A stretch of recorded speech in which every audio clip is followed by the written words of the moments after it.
Hi guys, welcome to my YouTube channel. My name is Perrine Sitole, and today we'll be talking about hair porosity. Oh, this was also inspired by my friend Sangi, so shout out. Yeah, I think it's very important to know your hair's porosity. It's one of the very few things that I struggled with when I was starting out, but it's one of the it's a key thing to know because it determines how you moisturize your hair, how often you moisturize, and even like what products to use when you're moisturizing. To define what hair porosity is, it's the measurement of your hair's ability to absorb and retain moisture, or some can say it is how easily moisture can penetrate your hair. It is quite technical, to be honest, but it's not like rocket science to know or to find out about your hair, and I'll tell you about it. I mean, there are tests online. I've googled, I've watched, I've seen a lot of YouTube videos where they show you how to test your hair's porosity, but to be honest, for me, those tests they have their shortcomings. I feel like you don't need to stress about that a lot. You just need to know how your hair reacts to certain products, or to even like simple water, for instance. So knowing that and understanding your hair and how it reacts to such things, it'll help you determine whether your hair is low porosity, high porosity, or medium porosity.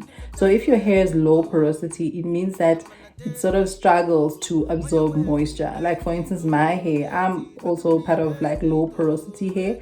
So my hair like struggles to absorb like moisture. It takes a while. It takes a while for the water to like soak into my hair. And some people with high porosity hair, for instance, their hair sort of absorbs water like a sponge, so it soaks up the water like quite easily. So but however, people with low porosity, once the moisture is in, it gets trapped, so it's very hard for that moisture to leave the hair strand.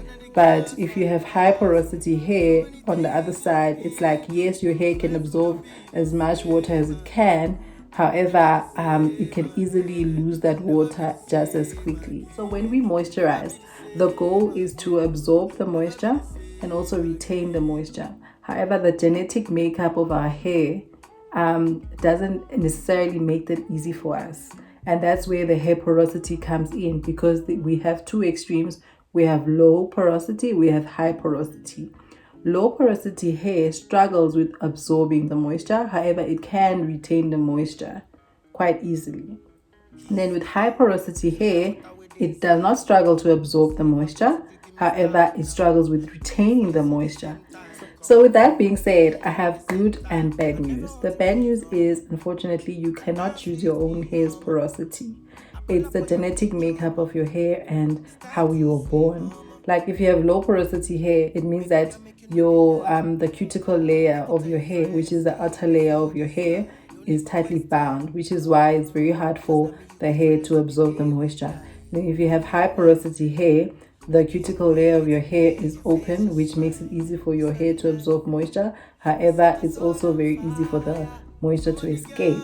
So that you cannot choose, right? However, the good news is, even if you have low porosity hair, there are ways to help your hair absorb the moisture better. And if you have high porosity hair, there also are ways for you to trap in the moisture once your hair has absorbed all the moisture it can absorb.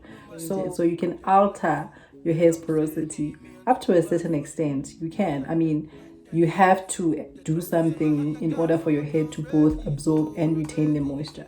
Cool. So now you're probably wondering whether you have low porosity hair or high porosity hair. So I'm going to tell you about the tests that I've seen online that can help you determine whether your hair is low porosity or high porosity. However, I told you that those tests have their shortcomings. So I'm just putting it out there that I want you to know about them. Also, I just want you to keep in mind that it might not give you the results that you want. So the first test is the water test.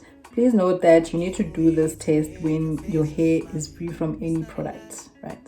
So you take a glass, you put some water in it, you take a few strands of your hair, and then you place it inside the water. If your hair floats, that means you have low porosity hair. If your hair sinks to the bottom of the glass, then it means you have high porosity hair. And then just to give a bit of like reason to it is that, so if you have low porosity hair, I told you that the cuticle layer is tightly bound. So when you place the hair inside the glass of water, it struggles to absorb that water. So that's why it will just stay on top and float for days. And then if you have high porosity hair, it will be easier for that hair to soak in that water. That's why it will rather sink to the bottom. I took a glass and then I put a few hair strands inside. However, my hair is still floating, as you can see, which is no surprise to me because I already know that my hair is low porosity. However, I've never tried this with someone who has high porosity hair.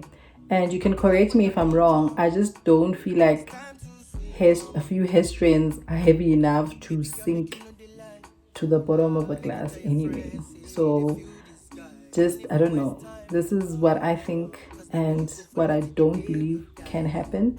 So you can try it, and I feel like this is the shortcoming of this test, because I feel like everyone's hair will float, and if you have high porosity and you get a result like this, you'll think you have low porosity when in actual fact you don't.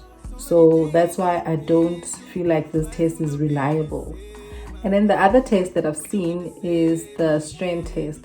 So what you do with the strand test is that you take a few strands of your hair, or you take a strand of your hair, and then you slide your fingertips up the hair, up the strand, like from your tip to your root, right? And so if that feels smooth, then it means you have low porosity because the cuticle layer is tightly bound, right? And then if it's rough, then chances are you have high porosity hair, because that means your cuticles are open, and that's why it has a rough finish, right? So the shortcoming with that, for me, I feel like the fingertips in themselves are not smooth. So already you can see like your fingerprints on your fingertips. So that already does not make it, I don't think it will be as smooth even if you have low porosity hair. So with that, again, it might not give you accurate results. So that's why I think this test also is not reliable.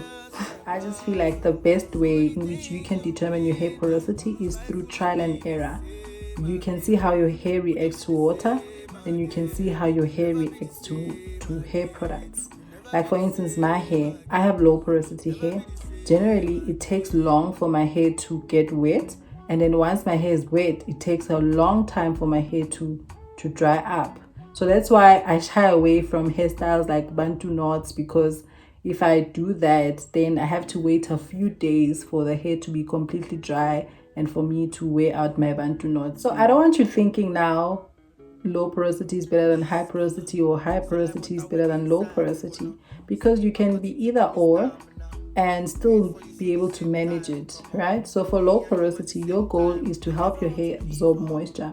So what you can do with low porosity is make deep conditioning your friend. So when you're deep conditioning, make sure that you cover your hair with a plastic bag so that heat can help activate the hair cuticle so that it can rise up and be able to absorb the moisture. So heat is one of the ways that helps open hair cuticles. However, excessive heat can be damaging to your hair, because then when it opens up your cuticle too much, then it damages your hair, and then your hair dries up, and then it becomes a mess. So you just need to take note of that. So that's why I recommend deep conditioning with a plastic bag or a plastic cap. And the way in which you can moisturize, you need to probably use the LCO method, which is using the liquid, then follow with the cream, and then seal the moisture in with oil.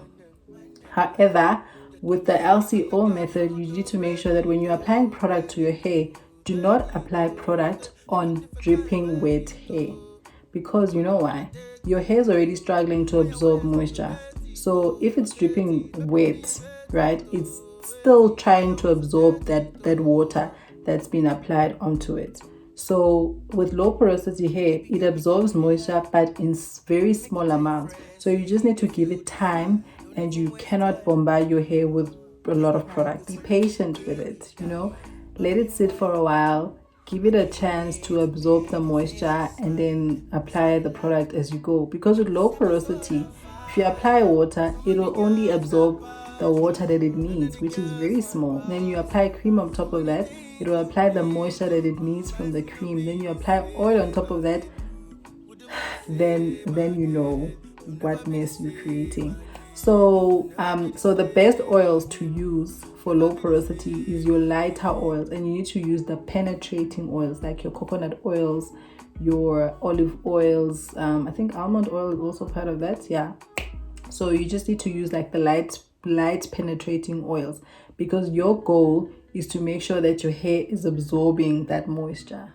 Cool. So when you have low porosity hair, you don't have to worry much about retaining moisture, because you know what happens. So your hair is damp from water, or you just sprayed it with water or a product spray or whatever, right? And then it absorbs the water that it needs, and then the rest acts as a coating layer.